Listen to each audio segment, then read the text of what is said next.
Hello friends, नमस्कार। @राजवासु channel आप सभी का हार्दिक स्वागत करता है। आज मैं भारतीय संविधान सुपर 20 का पार्ट 4 वीडियो लेकर आया हूं। इसके पहले मैं पार्ट 1, पार्ट 2, पार्ट 3 वीडियो ला चुका हूं, जो कि मैंने क्वेश्चन जो भी रखे हैं एकदम सेलेक्टेड क्वेश्चन रखे हैं और हर एग्जाम में पूछे गए क्वेश्चन ही रखा है। एक भी क्वेश्चन फालतू का बिल्कुल नहीं रखा है। जो एग्जाम में पूछा गया है केवल उन्हीं प्रश्नों को रखा गया है और यह वीडियो खासकर उन लोगों के लिए बनाया गया है जिन्होंने कम समय में बहुत ज़्यादा पढ़ाई करनी है या एग्ज़ाम नज़दीक है। उसके पहले एक ऐसा डोज जो 4 या 5 पार्ट के वीडियो में ज़्यादा से ज़्यादा 8-8, 10-10 मिनट का वीडियो है। इसमें आप सारा संविधान कंप्लीट कर सकते हैं। 99% क्वेश्चन इससे बाहर नहीं आएगा क्योंकि एकदम सेलेक्टेड क्वेश्चन रखे गए हैं। आइए हम देखते हैं फर्स्ट क्वेश्चन से।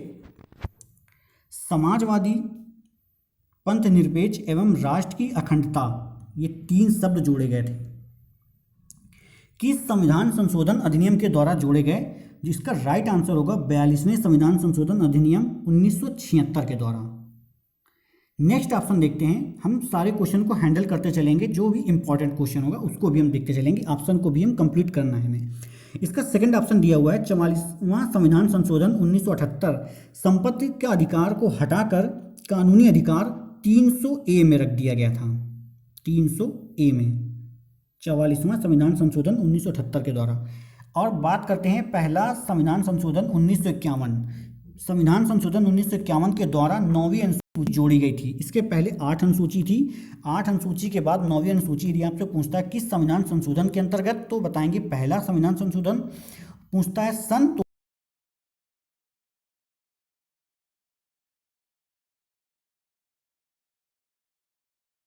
1951 करने का प्रावधान दिया गया है। खास करके फांसी की सजा का प्रावधान है, क्षमा कर सकता है, अनुच्छेद 72 के अंतर्गत। इसका राइट आंसर होगा लास्ट ऑप्शन 72। अब हम बात करते हैं फर्स्ट ऑप्शन की, अनुच्छेद 123 राष्ट्रपति स्थगन न चलने की स्थिति पे अध्यादेश जारी कर सकता है।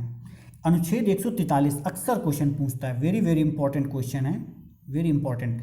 143 राष्ट्रपति उच्चतम न्यायालय के मुख्य न्यायाधीश से परामर्श ले सकता है, लेकिन राष्ट्रपति को बाध्य नहीं है कि परामर्श मानता है या नहीं। नेक्स्ट क्वेश्चन देखते हैं। नीचे दिए गए प्रश्न में कौन सा मिलान गलत है? पांचवी अनुसूची के अंतर्गत अनुसूचित जाति एवं अनुसूचित जनजाति के प्रशासन और नियंत्रण के बारे में बताया गया, जो कि बिल्कुल सही है। छठी अनुसूची असम, त्रिपुरा, मेघालय के राज्यों के जनजातीय क्षेत्रों का प्रशासन, जो कि बिल्कुल सही दिया हुआ है। सातवीं अनुसूची संघ एवं राज्यों के बीच शक्ति का बंटवारा, जो कि बिल्कुल सही है। सातवीं अनुसूची के अंतर्गत ही संघ एवं राज्य एवं समवर्ती सूचियों को रखा गया है। ये अक्सर पूछता है किस अनुसूची के अंतर्गत संघ एवं राज्य या समवर्ती सूची को रखा गया है, तो उसका राइट आंसर होगा 7वीं अनुसूची। ठीक है, इस क्वेश्चन का राइट आंसर होगा इनमें से कोई नहीं, क्योंकि सारे ऑप्शन सही दिए हुए हैं। बहुत ही अच्छा क्वेश्चन, इंपॉर्टेंट क्वेश्चन है। नेक्स्ट क्वेश्चन देखते हैं। संविधान में 52वें संविधान संशोधन 1985 ईस्वी के द्वारा कौन सी अनुसूची जोड़ी गई जिसमें दल बदल से संबंधित प्रावधानों का उल्लेख किया गया? ये बहुत ज़्यादा इंपॉर्टेंट क्वेश्चन है, अक्सर पूछ लेता है। दल बदल किस संविधान संशोधन से संबंधित है, तो आपको बताना है 52वें संविधान संशोधन। ये पूछता है किस सन में जोड़ा गया था, आपको बताना है 1985 ईस्वी में। किस अनुसूची के अंतर्गत जोड़ा गया है, तो इसका राइट आंसर होगा 10वीं अनुसूची। 10वीं अनुसूची के अंतर्गत जोड़ा गया था। अक्सर पूछता है, ये उल्टा भी पूछ सकता है, 10वीं अनुसूची के अंतर्गत क्या है, दल बदल है। 52वें संविधान संशोधन के अंतर्गत क्या कार्य हुआ, दल बदल है। किसी भी तरह क्वेश्चन पूछ सकता है आपको, ये क्वेश्चन पूरी तरह से तैयार कर लेना है। अब हम देखते हैं तृतीय अनुसूची। तृतीय अनुसूची में मंत्री, उच्चतम न्यायालय एवं उच्च न्यायालय के न्यायाधीशों का शपथ ग्रहण से संबंधित चर्चा की गई है। सेकंड ऑप्शन दिया है चौथी अनुसूची, राज्यसभा में के प्रतिनिधियों का वर्णन किया गया है। नेक्स्ट क्वेश्चन देखते हैं बिना किसी देरी के साथ। भारतीय संघ के राज्य एवं संघ शासित प्रदेशों का उल्लेख किस अनुसूची में किया गया है? इसका राइट आंसर होगा प्रथम अनुसूची। बात करते हैं फर्स्ट ऑप्शन की, 8वीं अनुसूची। 8वीं अनुसूची में 22 भाषाओं का वर्णन किया गया है, अक्सर पूछता है। नेक्स्ट क्वेश्चन, जैसा कि हमने अभी पिछले ही क्वेश्चन में देखा है, 10वीं अनुसूची, जो कि दल बदल से संबंधित है। देखते हैं, साइड में थोड़ी सी डिटेल मैंने दी है। साइड में मैं हर क्वेश्चन का जितना हो सकता है मैंने डिटेल दिया हुआ है, इसे भी आप तैयार करते चलिए। अब 28 राज्य हैं आपके। यदि आपसे पूछता है 28वां राज्य, तो आपको तेलंगाना ही बताना है। जम्मू कश्मीर से राज्य का दर्जा हट चुका है, जम्मू कश्मीर को अब केंद्र शासित प्रदेश बना दिया गया है। इस तरह से 2 केंद्र शासित प्रदेश बढ़ चुके हैं, एक लद्दाख को भी बनाया गया है, साथ में 9 हो गए। अब हम बात करते हैं विधान परिषद की। जो हमारे पहले 7 विधान परिषद थी, अब विधान परिषद से जम्मू कश्मीर को हटा दिया गया, इसलिए अब जम्मू कश्मीर को हटाने के बाद विधान परिषदों की संख्या 6 हुई है। और एक चीज़ मैं आपको बता दूं, हम लोगों ने ट्रिक बनाई थी बम्पू जाट, जो कि मैंने पहले वीडियो में बताया है, अब बम्पू जाट को हटाकर बम्पू आट कहा जाएगा, क्योंकि जम्मू कश्मीर हटा दिया गया है। इसलिए आप उस ट्रिक के भरोसे मत रहें, क्वेश्चन गलत हो जाएगा। आइए नेक्स्ट क्वेश्चन देखते हैं। आपातकाल के दौरान राष्ट्रपति को मौलिक अधिकार संबंधी शक्तियों का प्रावधान किस देश से लिया गया है? इसका राइट आंसर होगा जर्मनी। जर्मनी राइट आंसर होगा। बात करते हैं जापान। जापान से विधि द्वारा स्थापित प्रक्रिया लिया गया है। कनाडा, कनाडा से संघात्मक विशेषताएं ली गई हैं। बात करते हैं मौलिक अधिकार आया है। मौलिक अधिकार को देख लेते हैं किस भाग में रखा गया है, भाग 3 में रखा गया है। मौलिक अधिकार को भाग 3 में रखा गया है। मौलिक अधिकार अनुच्छेद 12 से 35, क्योंकि आपसे ये भी पूछ लेता है कि मौलिक अधिकार को किस भाग में रखा गया है, या भाग 3 के अंतर्गत किसे रखा गया है, या ये पूछ लेता है कि मौलिक अधिकार किस अनुच्छेद से किस अनुच्छेद के अंतर्गत आता है, अनुच्छेद 12 से 35। आप कुछ भी पता करना, क्योंकि मौलिक अधिकार बहुत ज़्यादा इंपॉर्टेंट है। और आपको बता दूं, मौलिक अधिकार को अमेरिका देश से लिया गया है, मूल कर्तव्य रूस है। कभी कभी कन्फ्यूजन होता है आप लोगों को। नेक्स्ट क्वेश्चन देखते हैं। भारतीय संविधान में संविधान की कुंजी किसे कहा गया है? बहुत अच्छा क्वेश्चन है। इसका राइट आंसर होगा संविधान की प्रस्तावना। संविधान की प्रस्तावना। अब हम देखते हैं मौलिक अधिकार, जैसे हमने पिछले क्वेश्चन में देखा, भाग 3 में रखा गया है। मौलिक अधिकार अमेरिका से लिया गया है, अनुच्छेद 12 से 35 है। नीति निर्देशक तत्व जो कि भाग 4 में रखा गया है, 36 से 51 अनुच्छेद इसके अंतर्गत हैं। नीति निर्देशक तत्व किस देश से लिया गया है? तो आयरलैंड। अक्सर क्वेश्चन पूछता है, आई थिंक सभी को पता होगा। नेक्स्ट क्वेश्चन देखते हैं। भारत का नियंत्रक एवं महालेखा परीक्षक की नियुक्ति कौन करता है? राष्ट्रपति करता है। 6 वर्ष या 65 वर्ष से जो भी पहले उसका कार्यकाल होता है, 6 वर्ष या 65 वर्ष से पहले, यानी कि ये वो 60 वर्ष की उम्र में है, तो उसका कार्यकाल कितना हो रहा है? यदि 65 वर्ष हो जा रहा है तो 65 वर्ष होगा, यदि 6 वर्ष हो जा रहे हैं तो 6 वर्ष, जो भी दोनों में से पहले होगा वो होगा। धन का संरक्षक कहलाता है, यानी कि आपसे कोई पूछता है कि धन का संरक्षक कौन कहलाता है, तो नियंत्रक एवं महालेखा परीक्षक धन का संरक्षक कहलाता है, अक्सर पूछा जाता है। नेक्स्ट क्वेश्चन देखते हैं। राष्ट्रपति दोनों सदनों में, ध्यान दीजिएगा दोनों सदनों में दिया गया है, कंफ्यूज मत होइएगा, कुल कितने सदस्यों को मनोनीत करता है? तो इसका राइट आंसर होगा 14। अलग अलग देखते हैं। लोकसभा में 2, राज्यसभा में 12। अक्सर ये कन्फ्यूजन होता है कि लोकसभा में 12 है या राज्यसभा में 2। तो मैं आपको बहुत अच्छी ट्रिक बता दूं कि ये आप याद रखिएगा कि जिसमें सदस्यों की संख्या ज़्यादा है, मतलब लोकसभा में ज़्यादा है, वर्तमान में 545 समथिंग है, तो जिसमें ज़्यादा सदस्यों की संख्या है तो उसमें राष्ट्रपति कम योगदान देता है, यानी कि 2। और जिसमें कम है, यानी कि राज्यसभा में कम है, तो मनोनीत की सदस्य ज़्यादा है। इससे आपको हमेशा याद आ जाएगा, विपरीत है। नेक्स्ट क्वेश्चन देखते हैं।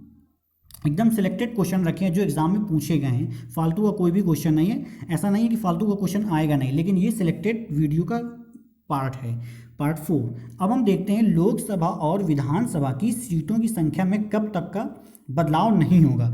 ध्यान दीजिएगा, यहाँ लोकसभा और विधानसभा की बात हो रही है, ना कि राज्यसभा और विधान परिषद की। इसका राइट आंसर होगा 2026।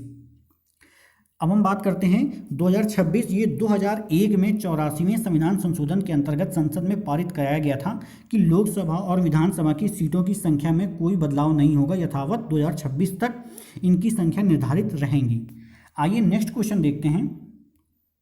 संसद में 12 बजे से 1 बजे तक के समय को क्या कहा जाता है? शून्यकाल।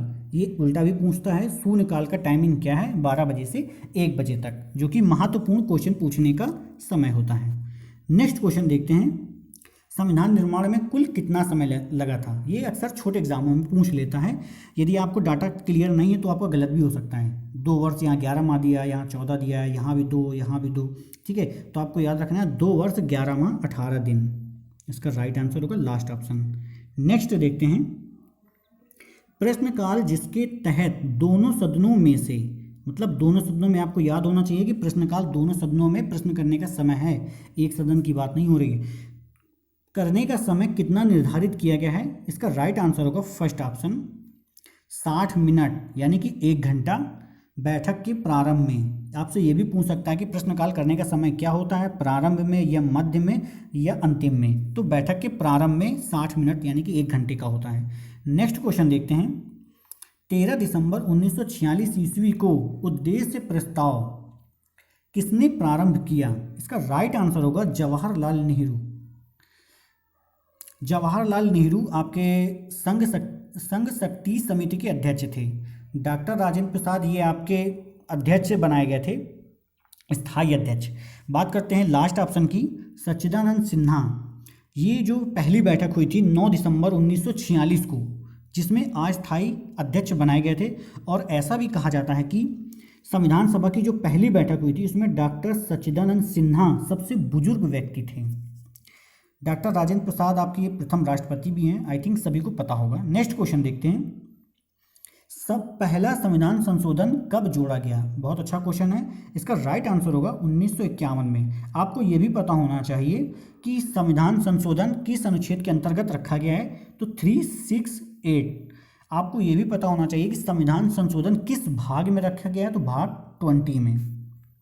संविधान संशोधन किस देश से लिया गया है, तो दक्षिण अफ्रीका। याद रखिएगा, इसके सारे क्वेश्चन इंपॉर्टेंट हैं। नेक्स्ट क्वेश्चन देखते हैं।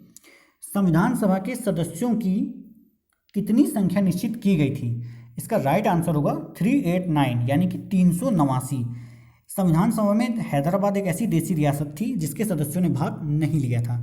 और इसमें आप ये भी देख लीजिएगा कि कांग्रेस के कितने सदस्य थे, आई थिंक 208 थे, मुस्लिम लीग के 72 या 73 समथिंग थे, ये भी पूछ लेता है।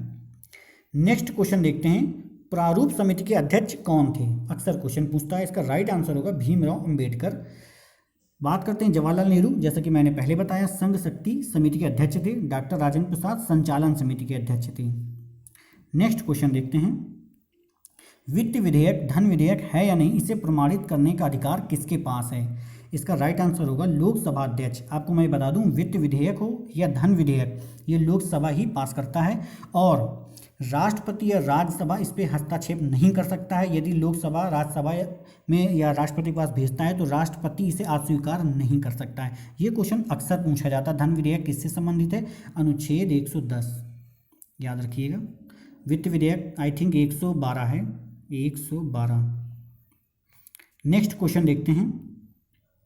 मॉन्टेग्यू चेम्सफोर्ड सुधार किस अधिनियम से संबंधित था? ये बहुत पूछा जाता है क्वेश्चन। मॉन्टेग्यू चेम्सफोर्ड और मार्लेमेंटो सुधार, ये अक्सर क्वेश्चन पूछता है, ये आपको पता होना चाहिए। यदि 1919 हो, आपको ट्रिक बता दूं, 1919 सेम है तो मॉन्टेग्यू चेम्सफोर्ड सुधार है, इसका राइट आंसर होगा।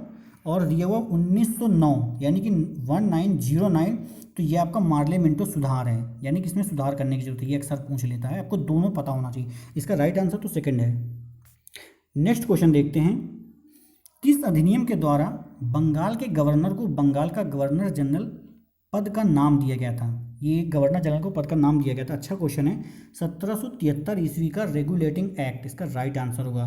हेलो फ्रेंड्स, मैं आशा करता हूँ आपको वीडियो पसंद आया होगा। यदि वीडियो आपको पसंद आया है तो वीडियो को लाइक करें, शेयर करें और साथ में सब्सक्राइब करें। और दोस्तों बेल आइकन दबाना बिल्कुल भी ना भूलें ताकि आपको नोटिफिकेशन टाइम टू टाइम मिलते रहें। ठीक है, हम मिलते हैं नेक्स्ट वीडियो में। Thank you so much.